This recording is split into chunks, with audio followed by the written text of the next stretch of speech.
Hello everyone, সবাই কেমন আছেন? আশা করি সবাই খুব ভালো আছেন। তৃষার বিয়ের শেষ ভিডিও নিয়ে চলে আসলাম আমি আপনাদের মাঝে। একটি বিয়ের সবচাইতে কাঙ্ক্ষিত মুহূর্ত এবং আকর্ষণীয় মুহূর্ত এই সিঁদুরদান।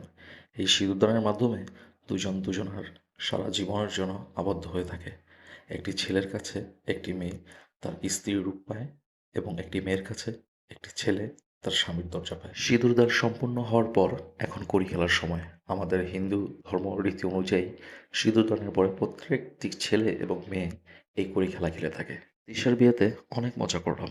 এখন বিদায় নেওয়ার পালা। সৃষ্টিকর্তার কাছে প্রার্থনা করি তোমরা সব সময় ভালো থাকো। আর আমার ভিডিওগুলো যদি আপনাদের ভালো লাগে থাকে অবশ্যই লাইক কমেন্ট শেয়ার করে আমার পাশে থাকবেন। চলুন।